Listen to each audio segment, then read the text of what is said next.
Now the new lesson I'm gonna start now. I'm gonna start a new lesson that is verbs. Verb को पढ़ेंगे बेटा कि verb क्या होता है.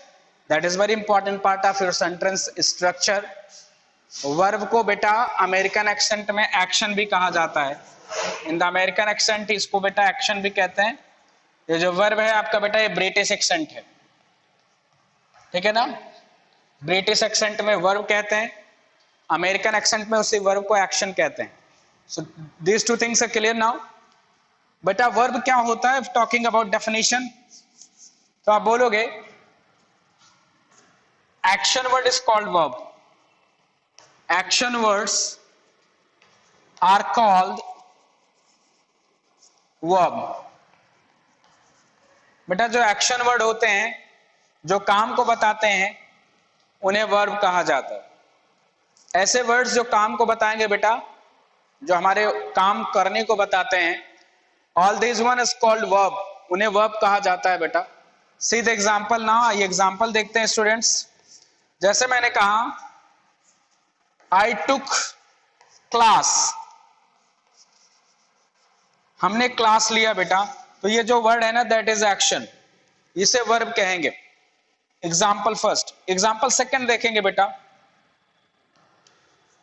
सी मेक्स फूड, तो यहां पे मतलब मेड, मेक्स क्या है बेटा, एक्शन है. मेक्स एक्शन है, दैट्स व्हाई मेक्स एक्शन है, इसीलिए बेटा ये वर्ब कहे जाएंगे दोनों. Both are the words, right. ये भी आपका वर्ब है बेटा, और आपका ये जो दूसरा वाला है दैट इज आल्सो वर्ब. तो वर्ब क्या होता है, जो हमारे एक्शन को बताते हैं, हमारे काम को बताते हैं, हम क्या कर रहे होते हैं. स्टूडेंट्स इसके बारे में जो जानकारी देते हैं वो एक्शन कहा जाता है. दैट इज बीइंग नोन, क्या, उसे वर्ब कहते हैं बेटा. That is known as what, verb, उसे वर्ब कहेंगे. तो वर्ब में मुझे लग रहा है ये बात आपको समझ में आ रही है बेटा, ठीक है. वर्ब में क्या हो रहा है बेटा, बात आपको समझ में आ रही है स्टूडेंट्स. आई होप कि आप सारे लोग वर्ब जान गए होंगे कि क्या होगा. आप ये जान गए होंगे स्टूडेंट्स की वर्ब क्या होता है. आइए बेटा वर्ब के बारे में बात करेंगे. Types of verb. Students, right now I'm talking about types of verb. Types of verb. Verb के टाइप की बात करूंगा बेटा कि कितने तरीके के वर्ब्स होते हैं. How many types of verb there. Students कितने तरह के वर्ब होते हैं उनकी बात मैं करूंगा students. I will talk about the type of verbs. Verb के बारे में बात करूंगा कि वर्ब एक्चुअली कितने टाइप के होते हैं, उनका डेफिनेशन और एग्जांपल, सारी चीजें आपको होंगे स्टूडेंट्स. सो आइए बात करेंगे students. See now the first kind of verbs. जो पहली तरह की वर्ब है जिसकी बात मैं करूंगा वो स्टूडेंट्स ट्रांजिटिव वर्ब है. पहला जो मैं बात करूंगा बेटा ट्रांजिटिव वर्ब.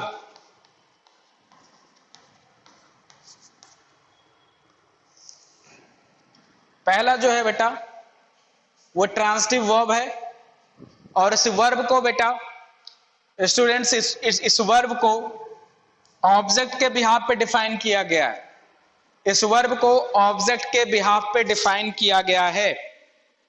लिखेंगे a verb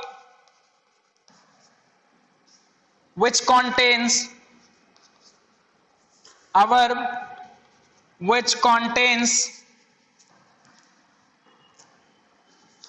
at least an object. कम से कम एक ऑब्जेक्ट होना चाहिए बेटा, तो इस वर्ब को ट्रांजिटिव वर्ब कहेंगे. A verb which contain at least an object. जैसे मैंने कहा, एग्जाम्पल देखेंगे. Ram played cricket. Ram played cricket. Ram ने क्या खेला बेटा, क्रिकेट खेला. यहां पे ऑब्जेक्ट दिया गया है, ऑब्जेक्ट इज गिवन, अगर सेंटेंस में ऑब्जेक्ट दिया जाए तो ये जो वर्ब हो जाएगी बेटा that will be transitive verb. अगर सेंटेंस में ऑब्जेक्ट दिया गया है तो जो वर्ब होगी वो ट्रांजिटिव वर्ब होगी। स्टूडेंट्स, अगर किसी वर्ब के का ऑब्जेक्ट दिया गया है तो जो वर्ब होगी student that verb will known as a transitive verb. I think you got clear the concept whatever is there about the transitive verb at all. See some more example. See some more example to clearing out the more concept over the transitive verb.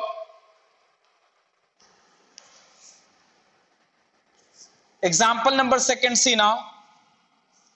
She takes tea. There is an object given. Object given. Object given. If the object is given, the action is known as what? Transitive verb. अगर sentence में object दिया गया है बेटा students, अगर sentence में object दिया गया है तो उससे रिलेटेड जो वर्ब होगा that will known as transitive verb, उसे ट्रांजिटिव वर्ब कहा जाएगा। क्लियर हो रही है बात? आई होप कि आपको चीजें क्लियर हुई होंगी। Students, see next of intransitive verb. आइए इंट्रांजिटिव वर्ब के बारे में जानकारी करें बेटा। See the second kind of verb. Second kind of verb है बेटा इंट्रांजिटिव वर्ब।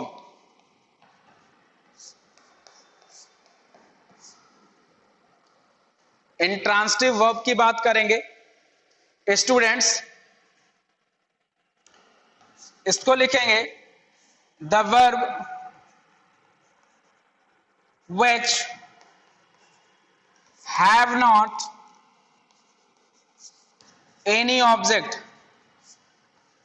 ऐसा वर्ब जिसका कोई ऑब्जेक्ट नहीं होता called intransitive verb. Called intransitive verb. ऐसी वर्ब जिसका कोई एग्जाम्पल ऑब्जेक्ट नहीं है, ऐसा वर्ब स्टूडेंट जिसका कोई ऑब्जेक्ट नहीं होता उसे इंट्रांजिटिव वर्ब कहा जाता है। सी द एग्जाम्पल नाउ बेटा, ये एग्जाम्पल देखते हैं। जैसे मैंने कहा आई प्लेड, सिर्फ इतना मैं बोलूंगा आई प्लेड। अब यहां पे ऑब्जेक्ट नहीं है, ये जो प्लेड वर्ब है बेटा ना स्टूडेंट, जो ये प्लेड वर्ब है ये इंट्रांजिटिव वर्ब हो जाएगा। This is intransitive verb. Example second देखेंगे। जैसे मैंने कहा शी वेंट, यहां पे इसका कोई ऑब्जेक्ट नहीं है, केवल वर्ब है बेटा, ऑब्जेक्ट नहीं है, तो ये भी इंट्रांजिटिव वर्ब हो जाएगा। वेंट कैसा वर्ब है बेटा student? Went is intransitive verb. तो एक चीज याद रखिएगा, कोई भी ऑब्जेक्ट कोई भी वर्ब अगर ऑब्जेक्ट के साथ में नहीं है या सेंटेंस में अगर ऑब्जेक्ट नहीं दिया गया है स्टूडेंट्स, सिर्फ वर्ब दी गई है, ऑब्जेक्ट नहीं दिया गया, तो जो वर्ब होगा वो इंट्रांजिटिव वर्ब होगा। The verb will be defined as intransitive verb. मुझे आशा है कि आपको ट्रांजिटिव और इंट्रांजिटिव वर्ब समझ में आया होगा। I hope so. ट्रांजिटिव, हाँ बेटा, ट्रांजिटिव और इंट्रांजिटिव वर्ब आपको समझ में आया होगा। ट्रांजिटिव में विथ ऑब्जेक्ट होगा और इंट्रांजिटिव में ऑब्जेक्ट नहीं होगा।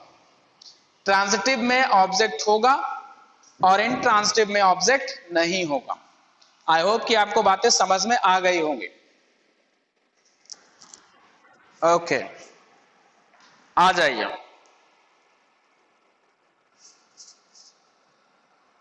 अगली हेडिंग जो डालेंगे स्टूडेंट्स, वो डालेंगे।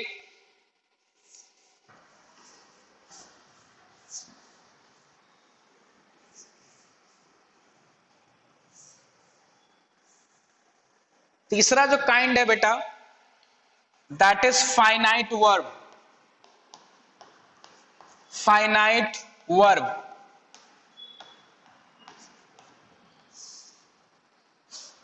नेक्स्ट काइंड है finite verb.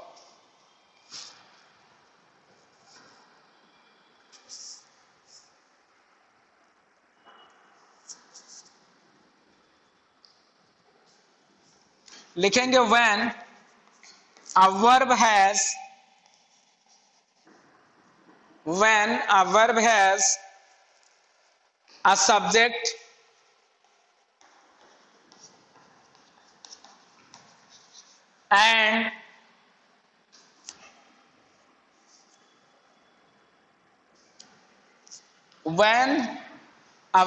a subject and tense। बेटा किसी वर्ब के पास सब्जेक्ट और टेंस अगर होगा तो वो फाइनाइट वर्ब होगा, कॉल्ड फाइनाइट वर्ब।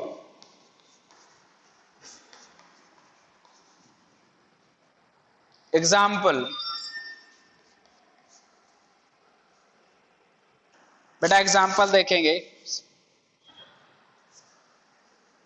पहला है जैसे आई सिंग, तो यहां पे सब्जेक्ट है तो सिंग जो हो जाएगा वो फाइनाइट वर्ब हो जाएगा। एग्जाम्पल सेकेंड, सी मेक्स, यहां पे ये टेंस है और सब्जेक्ट भी है तो ये भी फाइनाइट वर्ब हो जाएगा। एग्जाम्पल थर्ड, दे सैंग, तो यहां पे जो सैंग है बेटा, जो कि सब्जेक्ट दिया गया और ये टेंस भी है तो ये फाइनाइट वर्ब हो जाएगा।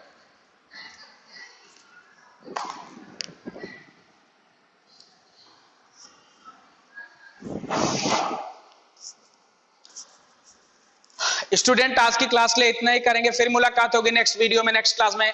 Till then enjoy your time, have a nice time all, thank you.